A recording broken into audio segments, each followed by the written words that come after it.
I'm delighted to be here for a number of reasons. One is it's great to give a talk where I don't have to get on an airplane first to do that. And I also have great admiration for Ryerson, as in many ways the nascent new model of the urban university. And the DMZ, the Data and Privacy Institute with Ann Cavoukian are just a couple of examples of where we're going, really, in the world of post-secondary education. If experiential learning is what we need and it's the future, what have we had in the past? Let's start by trying to understand that. This book, Macroeconomics, was a very good book with a very bad title, actually. Argued that what happened in 2008 was not some kind of cyclical change and the weird slump that we're still in today, but rather it's a secular change. It's a punctuation point in human history where the industrial age is finally coming to an end. And if you look around today, you'll see a whole set of institutions of the industrial age that are in various stages of being stalled or frozen or in atrophy or even failing. Because they're based on an industrial model, which is a big improvement over what we had before, agrarian feudal society, and everything was craft. But the industrial model was about something in the center with power at the top, pushing out standard units to passive recipients, right? Mass production, mass distribution, mass marketing, mass media, mass education. And if you look at all these institutions, you can see that they're stalled versus the contours that are starting to emerge of what the new model is. So in the upper left there, you've got the industrial age corporation, typified by General Motors, America's greatest company. Well, it went bankrupt. The financial system, the core modus operandi of Wall Street almost brought down the global capitalist system. I don't think it's changed yet. Newspapers. The problem that newspapers solve is not really a problem anymore. And I guarantee to you, your newspaper will not be something delivered to your doorstep made of atoms in a decade. Now, with each of these, there are lots of problems. The newspaper, I mean, how do we inform ourselves in a society where the old ways of doing that are collapsing? Is there, in fact, some kind of balkanization that's occurring, a fragmentation of public discourse where we all follow our own point of view? Isn't there a danger we end up in these little self-reinforcing echo chambers where the purpose of information is not just to inform us, but, I don't know, it's to give us comfort? Our old ways of solving global problems, based on Bretton Woods, 1944, that was like 71 years ago, nation states working together. Well, some big things have changed since then. And then the old models of many other institutions. They're all the, I'm at the top, I deliver standard stuff to you, and you're inert. You're a passive recipient. I push out products, I push out services, I push out advertisements, I push out TV shows, I push out diagnoses. I'm a clinician, I have knowledge, you're a patient. You don't, get ready, here it comes. I deliver healthcare to you. By the way, the only way you get it is when you're in the system, which is why it costs so much. And please, don't collaborate with anybody else, or don't go on the internet because you're bound to get bad information. Well, when it comes to education, that was the model, wasn't it? I'm a teacher, I have knowledge. You're a student, you don't. Get ready, here it comes. It's one way, it's one size fits all. It's focused on the teacher, and the student is passive in the learning process. Mass education. The lecture, to me, is the process whereby the notes of a lecture go to the notes of a student without going through the brains of either. Now, I appreciate the irony that I'm standing here giving you a 45-minute lecture, but this is actually not a good way of learning. I'm just trying to convince you of a couple of ideas. Lectures are good for that. And this is an experience of sorts, but as you'll see in a minute, there are much richer experiences that we can build. So, first of all, let's start off with, why is this possible? Why can we have experiential learning today? 4 big drivers for change. The first, of course, is technological. We have a new paradigm in technology that has emerged. These are the big ones to date. We've got the rise of the social webs, like 2 billion people now collaborating on Facebook. Mobility, what does it mean for billions of people to have a supercomputer in their pocket, connected 24 hours a day to a high-speed network? Big data, data is becoming an asset class. I think it'll surpass previous asset classes in its importance. We've got stuff like the Internet of Things. The physical world is becoming smart and interconnected. I have a friend in Toronto, everything in his house that has electrical power has an IP address, meaning that all these things talk to each other. I have no idea what his refrigerator says to his toaster. But he was actually bragging to me that his fence talks to his sprinkler. And I said, well, Ken, why would you care? And he says, well, Don, if a burglar comes over the fence, the sprinkler is my first line of defense. Pervasive ambient computing. Imagine billions and soon trillions of inert objects that become smart communicating devices. We have the cloud. Think of the internet as a big computer. We have all these computers within our companies and governments and universities and organizations. We can now move them out onto this cloud where you get better security, better response time, lower cost, better functionality, and most important, the world becomes your software development department. And then we got all this new stuff, drones, robotics, machine learning, and so on. Well, all of these are about to change, and they're about to change by something extraordinary.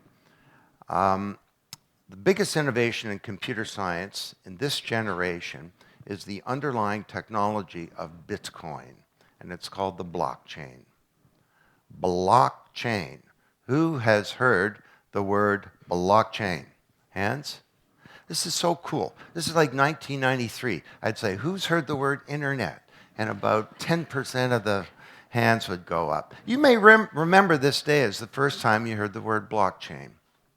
And what it is a massive distributed database running on tens of millions, soon all computers. And it's like a big spreadsheet that enables you to capture the truth. And when the truth is captured, it can't be changed. And you can't hack it. And this enables many, many things. The first era of the internet was an internet of information. We could communicate information to each other peer-to-peer. This next era is an internet of value, where we can share and communicate value in a peer-to-peer way, like money. I can't do that today. If I send you $20 as a file, the only way we can do that is to have a big intermediary, like a government or a bank or a credit card company or PayPal, authenticate who you are, who I am, and to settle the transaction. Imagine if we could do that peer-to-peer. So this is a topic for another day, but it will come up a bit today because blockchains are going to be at the heart of the reinvention of education as well. You heard it here first. Now, a second big driver is we have a new generation of students that think differently. Their wiring of their brains is different, and they learn differently, and that's a huge factor. Now, I started studying kids about 20 years ago when I noticed how my own children were effortlessly able to use all this sophisticated technology. And at first I thought my children are prodigies.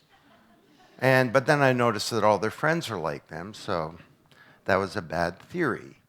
So I started working with about 300 kids, and I wrote this book back then in '97. I said, these kids will have no fear of technology because it won't be there. It'll be like the air.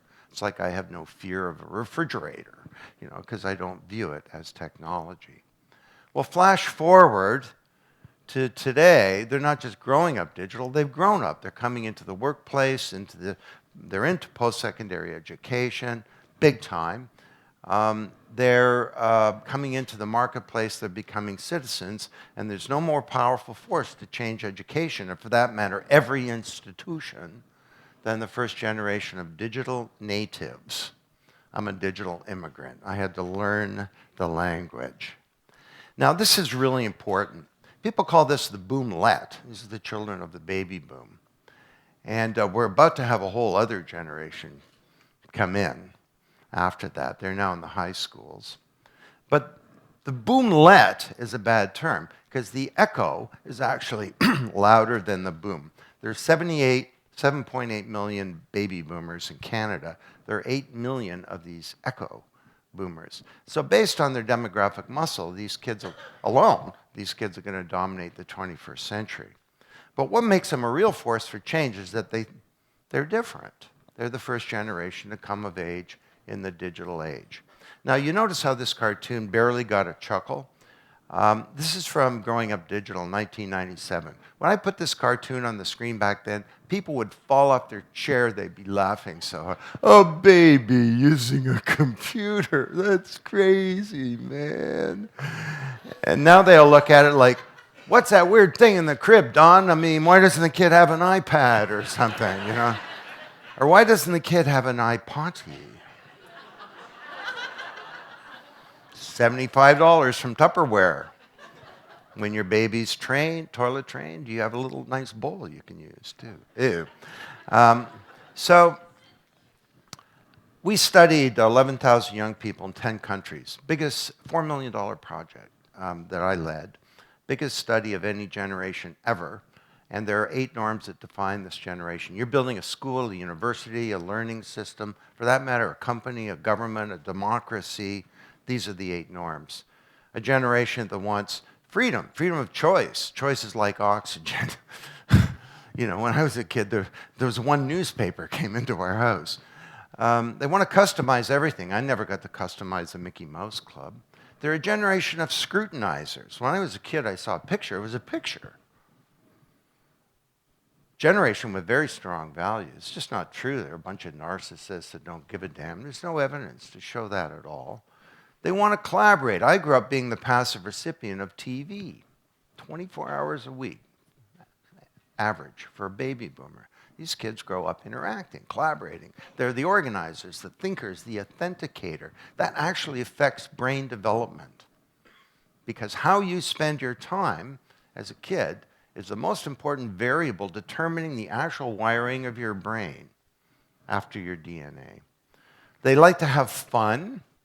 They want things to happen fast, and they're a generation of innovators. Build your learning systems around these 8 norms.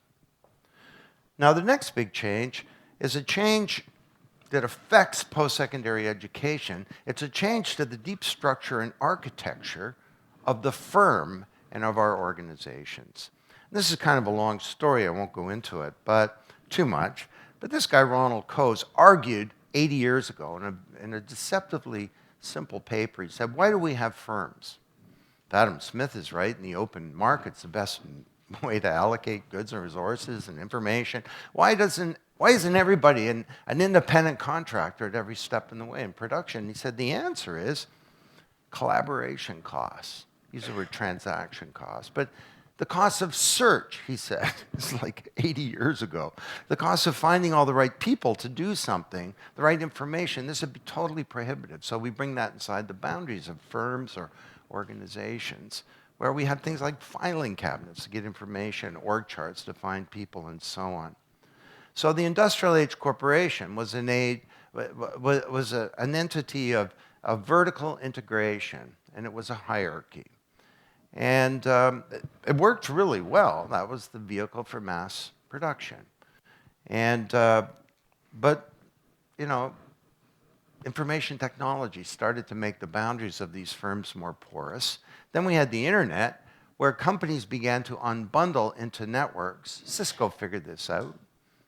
A business model conferred competitive advantage to them.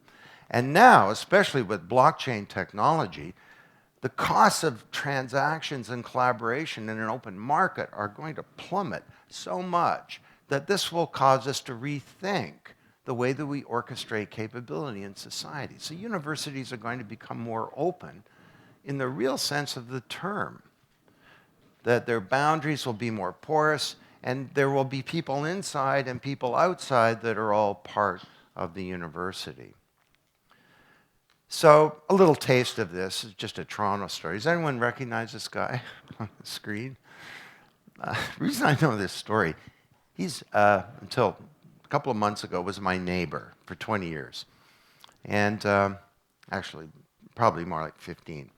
And he moved onto the street, and his name's Rob McEwen. He held a cocktail party to meet the neighbors. He said, "You're Don Tapscott. Great, I've read some of your books." I said, "Great, what do you do?" And he says, "Well, I used to be a banker, and now I'm a gold miner." Now, he's a funny guy. He introduced his wife to me. He says, "My wife, Cheryl, she's a gold digger." But thankfully, she is not. She's a brilliant entrepreneur with a sense of humor. But anyway, he tells me this amazing story. He takes over this gold mine. His geologists can't tell him where the gold is. He gives them more money to get more data. They can't tell him where to go into production. This goes on and on for years. Finally, he's ready to give up. He has an epiphany. He wonders, if my geologists don't know where the gold is, maybe somebody else does. So he does a radical thing. He takes his geological data and he publishes it and holds a contest on the internet called the Goldcorp Challenge. It's basically $500,000 in prize money for anyone who can tell me, do I have any gold? And if so, where is it? He gets submissions from all around the world, from all these companies. They use techniques he's never heard of.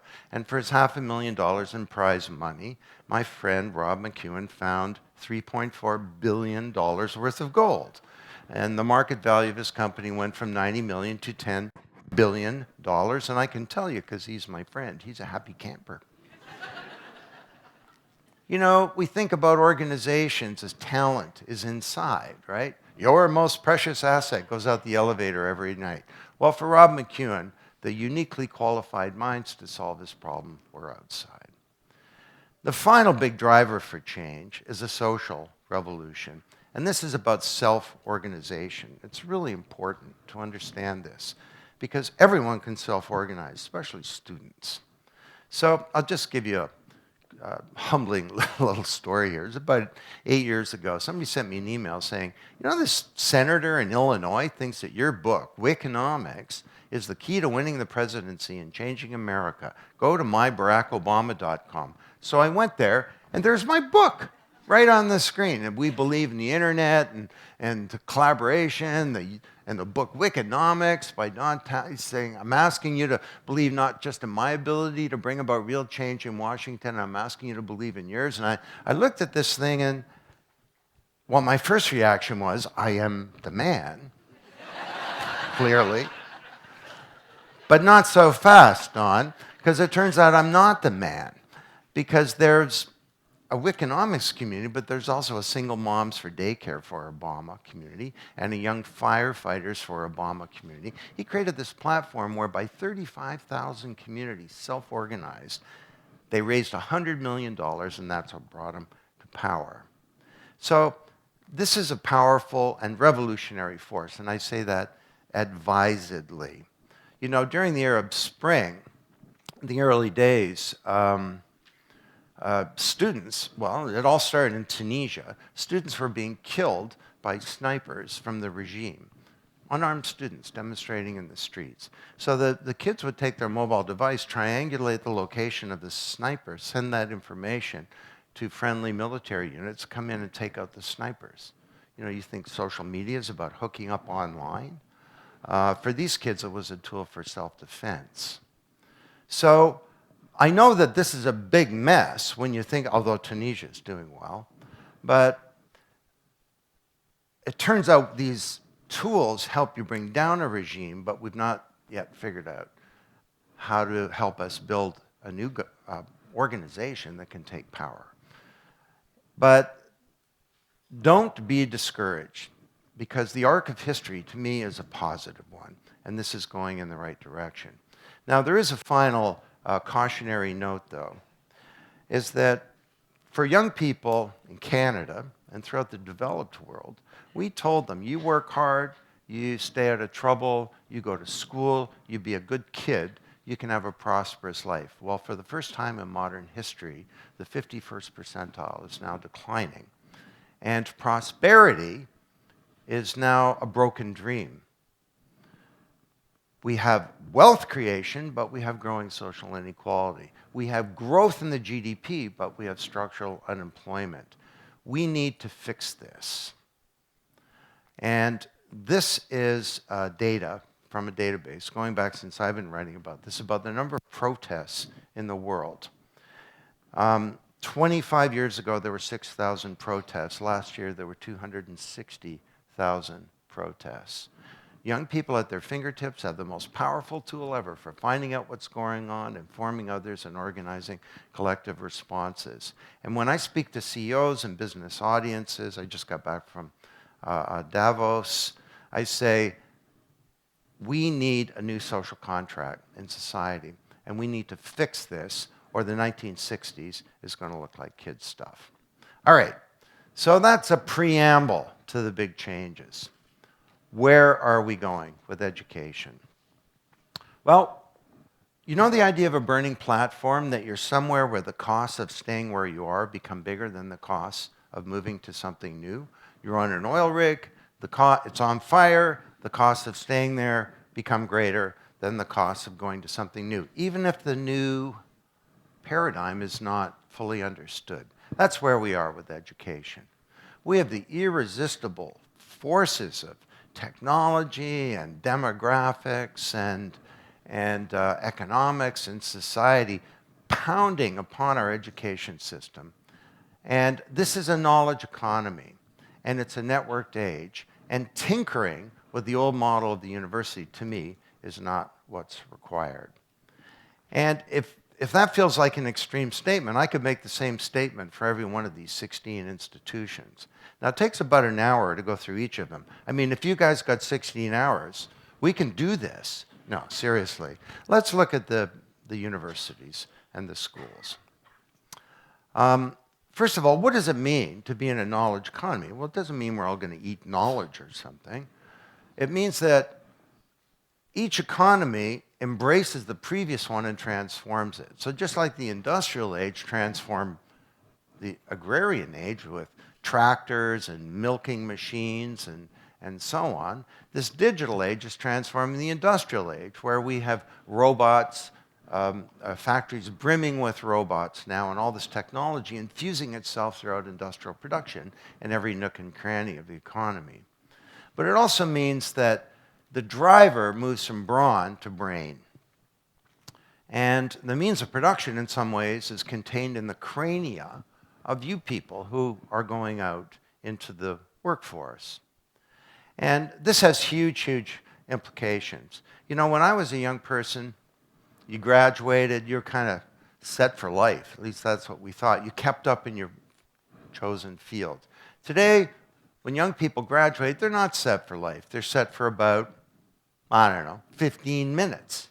And if you took a technical course in your first year, a third of what you learned is obsolete by the time you get to your fourth year. So lifelong learning is just not some kind of slogan. This is the real deal. You need to reinvent your knowledge base multiple times as you go throughout life. And your degree at Ryerson is like a milk carton. It's got a time stamp on it, and it's going to go sour unless you keep rebuilding your knowledge base. And this has huge implications for many things. For example, sure, we need STEM, science, technology, engineering, and math. And if you have a STEM degree, chances are you're going to get a job pretty fast. But we also shouldn't throw away liberal arts, because what you know when you graduate, to me, is not the most important thing. What's important is your capability, your capacity to think critically, to solve problems, to put things in context, to understand the interrelationship between things, your passion, your love of learning, your desire to reinvent your knowledge base multiple times, your ability to work in teams. Just go to Google and look at what Google's looking for. Highly desirable employee. There's nothing there about skills. They want to know about your ability to think critically. They want to know about your ability to collaborate in teams. They want to know about your problem-solving ability. There's no right answer to these problems they give you. They want to know how you think. They want to know about your googliness, meaning how you'll fit in with the culture, how you can work with others, what kind of person you are. So if you're taking a technology course, I highly recommend you take some arts. Let's call it STEAM. And if you're taking arts, humanities, whatever, by all means, take a computer science course, because everyone should know what a program is and how to program. So let's not have a battle between technology and liberal arts. Let's understand that both are critical. Now, what I'd like to take you through in the time that I have left is some big transformations that end up with experiential learning.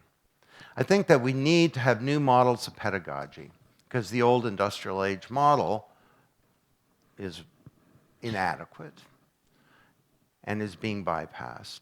There are new platforms for collaboration. I heard the term co-creation being used in some of these videos, and that's great. I think we need to rethink the classroom. We need to rethink assessment and evaluation. And overall, we need to rethink higher education and how content gets created for post-secondary learning. So these are some big changes. There are others, too, the relationship between the university and other institutions in society. But in my remaining 20 minutes, I'll spend a couple of minutes on each of these. First of all, new models of pedagogy. Well, as I said, the old model is focused on the teacher, right? It's one way, it's one size fits all, and the student is isolated in the learning experience. We can now move to a new model.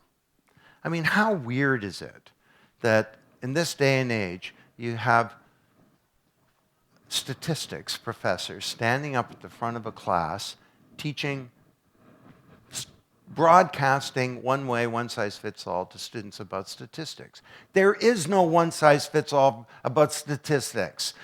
Everyone in the class is either bored or they don't get it. Now, in 1975, I did a master's degree in education. And I took a graduate course in statistics, and there were no lectures. 1975. We learned on a computer. We had self-paced interactive computer learning. And I went through stuff. Analysis of variance, here's what it is. You want to test yourself on this? Okay. Then a little slide projector, rear projector would pop up with a little graph and some charts and stuff. I went through this at my own pace. I remember thinking, wow, someone saw me going through this again. They'd think I'm really dumb. But nobody saw me, so I went over it until I got it right. I got an A. In fact, I ended up being really good at statistics. I ended up getting a scholarship that funded my entire master's degree. And I thought, wow, computers are amazing. I mean, 5, 10 years, there sure won't be any lectures left. 75, 85, 95, 100. That was 40 years ago. And we still have this weird model. Now, there's a role for a lecture, but this should not be the dominant model of pedagogy. I would recommend that we get rid of most lectures and replace it with 4 things. One is, wherever there's a right or wrong answer, mastery, that should be learned on a computer, the way that I learned statistics. In your dorm room, in your parents' place, your apartment, whatever. Because that's just a better way of learning. Self-paced. Test yourself, get it right. And then that frees up everybody, the student and the lecturers and the professors, to do what's really important. First of all, small group discussion and debate. Second is in-classroom experiences. And third is projects. My daughter graduated in her master's MBA from INSEAD, which is actually just rated by the FT as the top business school in the world. And she had to do a project with her friend Joanna Griffiths, and 45 teams had to come up with a business plan and think it through, negotiate the whole supply chain and everything. They won a company called Knixwear, reinventing women's underwear. High-tech multitasking underwear. Your underwear should do more. Underwear for the good. Never mind, don't ask. Anyway, so they did this. They won. It's like 25,000 euros prize, big panel. And she learned more doing that project than anything. Oh, did I mention they also went and set up a company? It's a rocket. Hiring people, global supply chain, and so on. Wow, what a difference listening to some business prof talk to you about entrepreneurship. So mastery, do it on a computer. If there's a right or wrong answer, freeing up for three things. Small group discussion and debate, in-class experiential learning, and projects. It's not that hard. All the research shows that's a better model. So let me just give you an example of an in-class experience. This is me. I was in Portugal. Every kid in Portugal got a computer. It's called the Magellan program. And the teacher stands up at the front of the school and says, okay, kids, today we're going to learn about something called the equinox. Who knows what an equinox is? These are like 7-year-olds. Nobody knows. And so she says, okay, you know the thing. Go do it. And they know the thing. They got to go figure out what an equinox is. They can do it by themselves in a small group. So all of a sudden, you got all these kids. They're online. They're in Portuguese Wikipedia and Google. And finally, this one little group says, we know what the equinox is. They stand up. They explain all that to the classroom. The teacher's interacting with them. It's a noisy classroom. Everyone's, yeah, well, what about this? And they're interacting. They're loving the equinox. They're loving astronomy. They're loving learning. And they're loving a new paradigm in learning. They're a bunch of kids that are turned on and excited. Kind of different than a lecture. So this is the model, blended learning and flipped classrooms. And you all know what that is. You do the mastery by yourself, and you come to the classroom for the experience. Now, we can also have all kinds of flipped web content, and it can be included in all kinds of video-type lessons. But one thing that we don't want to do is in the flipped classroom, you don't want to just go and listen to lectures by yourself on a computer. That's the old paradigm. It's just replacing the old paradigm with technology. You want to have an interactive environment which is self-paced and where you can go through it yourself. Now, I know throughout the day here you're talking about games, and I just wanted to say something about this. So this is called Game Changer. And these are basically epistemic games. They're computer games that are essentially about learning to think in innovative ways. They're designed to be pedagogical tools for the digital age, and where the player learns to think like a professional playing a simulated game in a profession like engineering or journalism or urban planning or whatever. So you create these virtual internships where all of a sudden you're thrust into an environment where you're having to be an engineer or an artist or a scientist. And this is an experience. It's interactive, it's self-paced, and it's collaborative. Okay, secondly, let's talk about platforms for collaboration. There are all kinds of exciting ones that are emerging. This is just using co-constructed course blogs and wikis. So you collaborate together to create a blog or a wiki. You learn how to partner, you work in teams, you learn about the loser on your team that doesn't really contribute, or somebody's a real creative person but they're not a good writer, someone else is a really good writer. You learn, this is like peer-to-peer learning. These platforms enable students to contribute knowledge across all kinds of contexts both at home and at school, and they serve as a shared knowledge base. And platforms like this can also be used for coordinating student activities, collecting homework, doing all kinds of stuff like that. Then we have real-time collaborative learning. So Etherpad is one example, a customizable open source online editor providing for collaborative editing. Who here has written a Wikipedia article? Homework assignment. Go and write a Wikipedia article. Oh, by the way, if you want to come work for me, I'll be impressed that you did that. If I have someone who graduated from Harvard Business School with an MBA versus someone who's written 50 Wikipedia articles, I'm going to be more impressed by the second person because they took initiative, they know about technology, they know how to collaborate, they know how to defend their ideas, they have subject matter interest and expertise, they understand new paradigms in collaboration, and so on. And Etherpad, Google Drive are examples of these new tools. So then you have media-centric collaboration stuff. So this is called, this one is called ThingLink. It's basically an interactive media platform that allows publishers, educators, brands, bloggers to create more engaging content using rich media. And increasingly, this is what we do. You know, we don't just write stuff down for books, which are kind of old school. By the way, do buy my new book. The way to get it is in massive volume, by the way. Christmas, coming soon. But, you know, we're also, you buy the book, pre-order the book now, we'll give you a whole bunch of cool interactive infographics and all kinds of stuff like that for free. So we're having to bundle in this whole multimedia world into the traditional model of the book, too. Because let's face it, the book's pretty old school thing. You know, it's made of atoms. It doesn't have hot links. It's not kept up to date. It's not real time.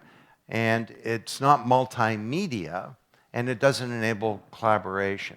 So even people like me, authors, are having to bundle in all this other content in with books. Okay, rethinking the classroom. The physical classroom is changing as well. Remember that? You may not. I do. This is where we're going, active learning spaces. Now, these include work surfaces for notebooks, laptops, textbooks, allowing small groupings, multiple signatures, multiple sight lines to others, configurable furniture, access to resources, learning materials, and so on. But the learning space is also not just the physical space, it's what you bundle in as well. So these are smart student response systems. You have these things where you get to vote and so on. Again, in a small group discussion or even in a larger group discussion, you can interact, get a sense of what people are thinking and so on. Hi, Commander Hatfield. My name is Zofisha Siddiqui, and I'm in grade 3. I would like to know, do you think you are going to find something interesting up in space that you can use for science? If you do, what do you think it might be? This is extending the classroom into space. We're finding out all sorts of things. Behind me right here is a Canadian experiment that's looking at how to make materials better like paint, where there's little tiny bits of stuff dissolved in a liquid that on Earth they behave differently because of gravity. We're also collecting energy from the universe, trying to find out what the universe is made of. We're collecting dark matter and trying to understand antimatter. And there's a big magnet on the top of the space station, collect that. And we're also understanding the human body of how our system works better, how we balance, how we see. Because when you take away gravity, a lot of things change. So it's a really good laboratory to study the body. So I think there's all sorts of different things we're going to find here that are going to help us understand the universe better and help us live better on Earth.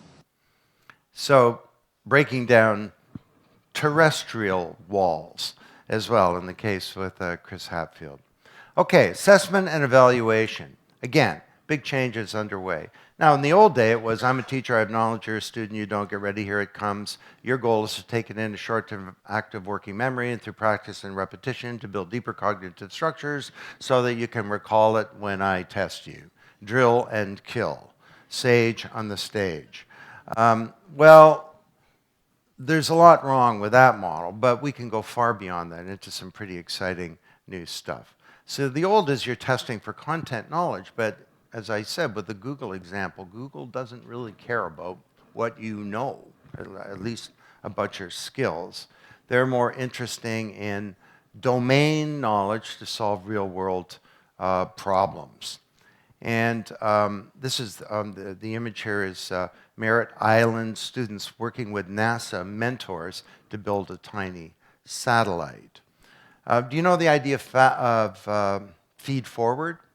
This is a guy named Marshall Goldsmith who developed this notion that feedback is fundamentally flawed in some ways. It focuses on the past and what's already occurred. It doesn't really help you with learning, only in a sort of indirect way. And it's limited, it's static. Feed forward is something that's expansive and it's dynamic.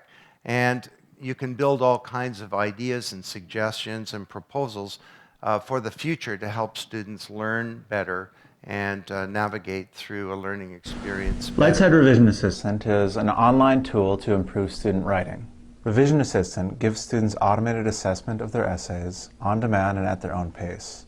We're making it feasible to assign writing in the middle and high school classroom. We provide automated feedback to students in the form of a signal check. First, they're going to see a graphical indicator of their progress on a rubric tailored to the writing assignment. Next, within the text of a student's essay, our algorithms are going to highlight particular areas of strength and weakness. This is important because it gets the student going back, rereading their own words, seeing that the feedback they're getting on the rubric ties directly to what they chose to write.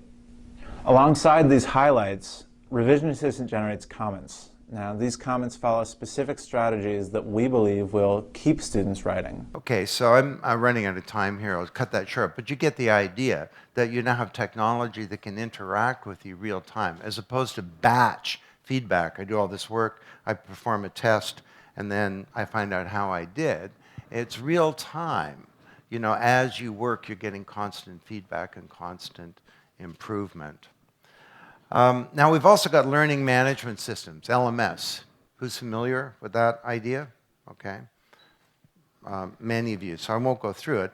But the idea is that you have big data, and big data can be applied to all kinds of things, and one of them is to learning.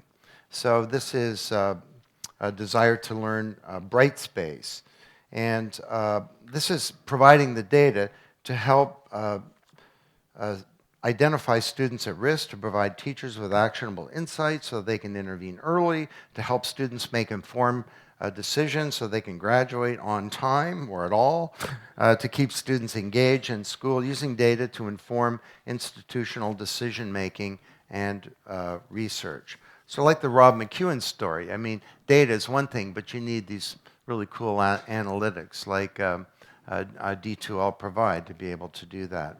D2L, this is a Canadian company, and you use them here, also has a new product called Degree Compass.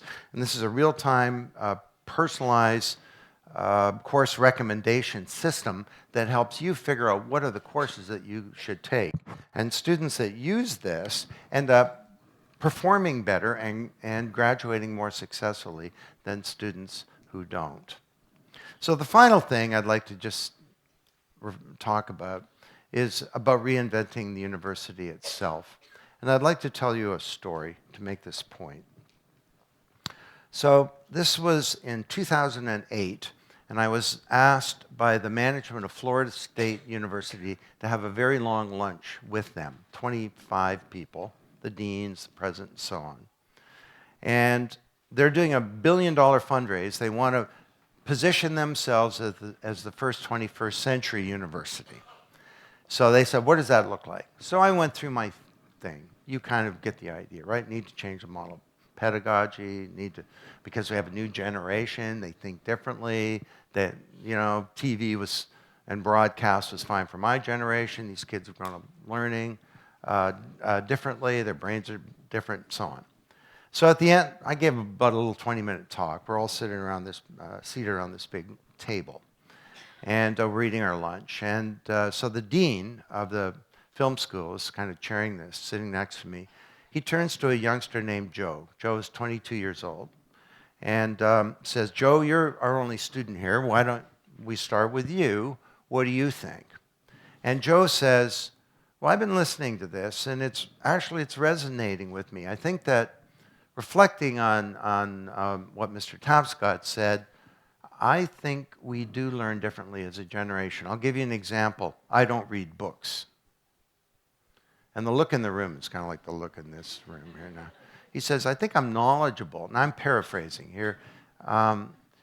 So he's saying, I know what's in books, but I don't read books. I go onto the web, it says I got good BS detectors, I can figure out what's good information, bad information. If I have to read a book, I don't follow someone's narrative. From the beginning to the end, I'm in the table of contents, I'm out on the web, I'm in the index, I'm reading a chapter. He says, "I don't read books." So the dean says, "Well, thank you very much, Joe. I don't know if that's very exciting for us or if it means the end of civilization." So they have this amazing conversation. I'm thrilled. They're challenging all kinds of fundamental things about the university.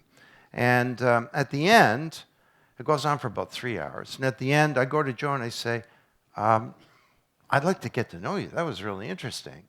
Could I interview you for my book?" Because I was just finishing up Growing Up Digital. And yes, life is full of ironies. But he says, "Well, I'm going to Fort Lauderdale, and I have to leave right now." And they'd given me a plane for the day. So I said, "Great, come with me. I'll take you there. I'll hitch a ride with me." So we get in the plane. I started interviewing. I said, "Tell me about yourself." He says, "Well, what do you want to know?" And I said, "Well, what kind of student are you?" And he says, "Well, I'm a good student." I say, "How good?" He says, "Well, I've always had A's, 4.0 grade average." He's a perfect student, actually. I said, "What else do you do?" And he says, "Well, I've been the president of the Students' Council here for a couple of years." Why they invited me, I guess. I've got a budget of $12.5 million. I'm on 18 committees. I chair half of them, and that takes some time. And I'm like, "Well, I'm sure that does." And I said, "Do you do anything else?" He says, "Well, the really big thing was my girlfriend's from New Orleans, and when Katrina hit, we went there to see if we could help. And there was no healthcare clinic in the whole devastated 9th Ward. So I set one up." I said, "You set up a healthcare clinic?" He says, "Yeah, you have the internet, you can do anything. You need an air conditioner, you can get an air conditioner." And I said, "Wow, that's amazing. How did it work out?" He says, "Well, great. It's still functioning. It's called the 9th Ward Healthcare Clinic. It sees 9,000 patients a year." And I'm like, "That's good. That's good." I said, "Tell me about your family." He sighs. And I'm wondering, what's going on here? He says, "I lost both of my parents in the last year. One got sick, and the other was in an accident." And I said, "Oh, God, that's terrible, Joe." And I said, "Do you have siblings?" He says, "Yeah, a whole bunch of them, and I'm the eldest, so it's my job to keep the family together." I said, "Well, how do you do that? And are they in Tallahassee?" He says, "They're in Lauderdale." And I said, "Well, how do you do that?" He says, "Well, we're online all the time." He says, "The great thing I found out is we created a family guild on World of Warcraft, and we slay dragons together as a family. It's awesome." I said, what are you doing next year?" He says, "Well, I'm going to England. I'm taking a master's degree. And I'm so excited to have the British healthcare system because we never went to a doctor when we were kids. We were poor." So he knows about the British healthcare system. He knows about Ronald Coase's theory of the firm. He actually knows about Maslow's hierarchy of needs. He's pretty much as knowledgeable as anybody I've met. He doesn't read books. So I said, "Well, what are you studying?" He says, "I'm doing a master's in philosophy at Oxford." I'm like, Oxford and Cambridge would be the two hardest places in the world to get into. I said, "That's awesome. How did did you get some kind of funding to pay for this? Because I knew he was poor. He says, oh, yeah, it's great. I got this scholarship. It covers everything. I said, great. Where'd that come from? He says, it's called a Rhodes Scholarship. Bob Dylan. There's something going on here and you don't know what it is. The Rhodes Scholar from Florida in 2008 doesn't read books. So this little vignette captures to me, you focus on the student. This is the first time in history when children can show us the way forward. And the most powerful force to change post-secondary education is the students. Listen to them, and they will show us the way. So just to close off, I mean, actually, I'm out of time. This is awesome. What can I say? This is absolutely the future. Entrepreneurship is key anyway, because 80% of new jobs come from companies that are 5 years old or less.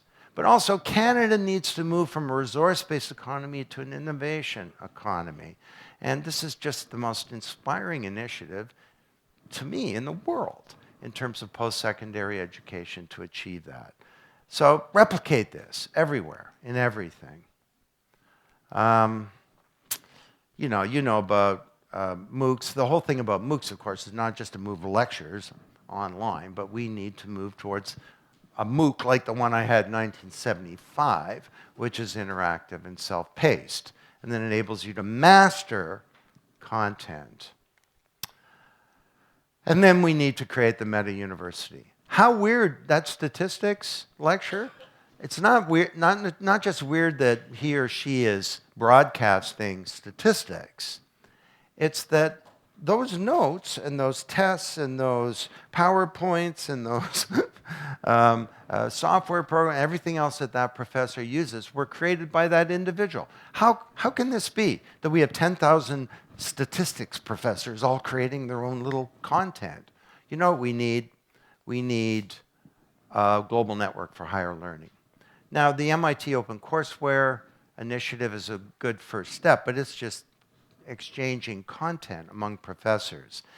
What we need to move is to a second step where we have real content co-innovation. There are probably 3 best ways to explain what an analysis of variance is, not 10,000. And we should have the best one. They're different culturally, probably. We need statistics professors to collaborate to do that. And ultimately, don't we need the school and the university as a place, rather than just a place? And there's a role for the place. Martin Dressler is the dean of sociology. We were having a big discussion at Princeton for 20 years. And he had just retired. And we're having a discussion about the physical place. And he says, Don, the place is important. The university is a place where young people can go for 4 years and get older. And he says, they're bound to learn something while they're there. And so there is a role for the place, but we need to make this place more a node on a global network and not just an isolated These place. are questions that seem to transcend. This is a woman who works for me who's actually a PhD in education. And I discovered her when I found this video online. And it's a video that talked about me. And I thought, who the heck did this thing? And I checked it out and I decided These she are was great. questions that seem to transcend disciplinary boundaries and require the very type of collaborative problem solving they seek to address. Thank you all for such an engaging and informative discussion. Do you have any final words of wisdom? It's a hard problem, and no one should expect quick results. You can't force progress in theories of learning, and you can't have applications for learning without the theory. It's not about standardizing, but about raising standards, and that's something different. Victor Hugo says there's nothing so powerful as an idea whose time has come. The time has come for us to reinvent education, and thankfully we have a new generation that is going to make it happen.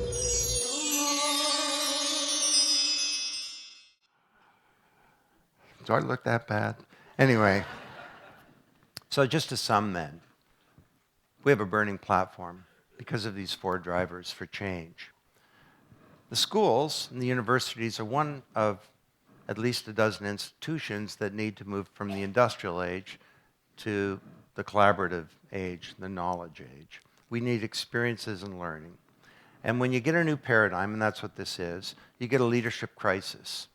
Leaders of old paradigms have great difficulty embracing the new. And you were very fortunate to have somebody like Sheldon Levy, and now it's infused throughout the leadership of this place. And you're very fortunate to have a bunch of students that this is kind of in your DNA. You think that's the way university ought to work. You can be leaders showing the world how to move towards experiential learning if you will it. And the opportunity is not just for your president, it's for everybody to do that if you will it. So what's the future going to be like? People sometimes call me a futurist. I'm not. I think that the future is not something to be predicted. It's something to be achieved.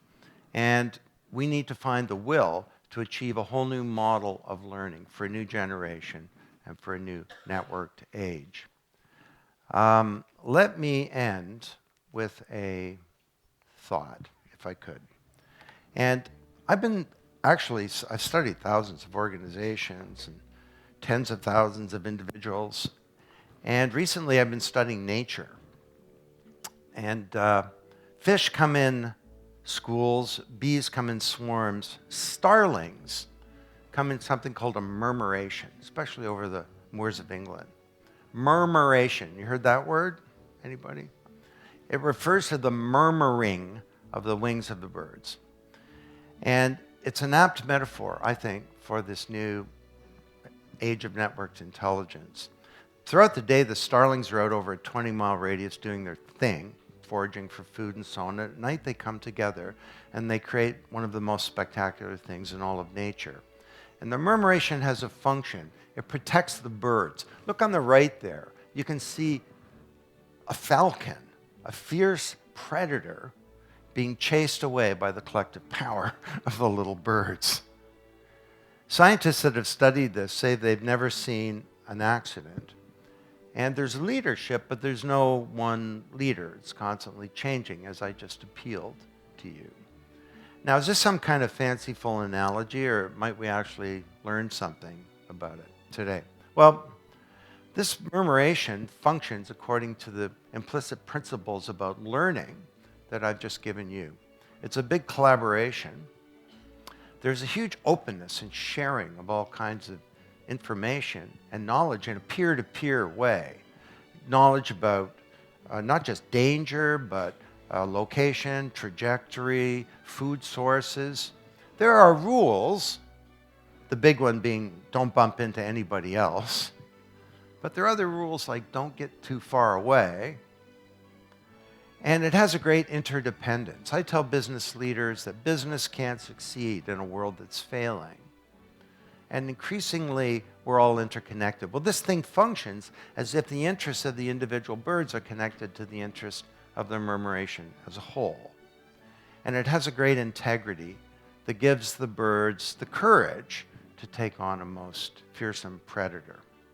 Imagine, if you'll bear with me for a sec, imagine if we could connect ourselves through some kind of vast network of glass and air, where we could collaborate socially, and maybe through a next generation of distributed ledger technology, blockchain, where we could start to know the truth, and where we could begin to trust each other in all kinds of new ways because it's baked into the platform. Could we go beyond just sharing information? Could we start to share our intelligence? Could we create some kind of consciousness that extends beyond an individual or a school or an institution or a community? If we could do that, we could do some pretty extraordinary things. The learning organization, remember that Peter Senge 25 years ago? I'm not sure it ever happened. Maybe organizations are like people. They can't learn unless they're conscious. Consciousness was a precondition. When I give talks, I try and be entertaining because I find people learn more when they're conscious. So You know, during the Egyptian revolution, the early days, people said Mubarak is too strong. He's going to crush those kids. They can't keep coming out every day. And I argued back then, I don't think the kids will go home, because if they do, they know the consequences, that Mubarak will hunt them down and he will kill them. Just as if this murmuration breaks up, those predators can have their prey. So I look at this thing and I get a lot of hope that maybe this smaller network world our kids inherit might actually be a better one. And that we can create environments that are experiences appropriate for a new generation and a new model of learning. And that this age of network intelligence might be one where the promise is fulfilled and the peril is unrequited. Thanks very much.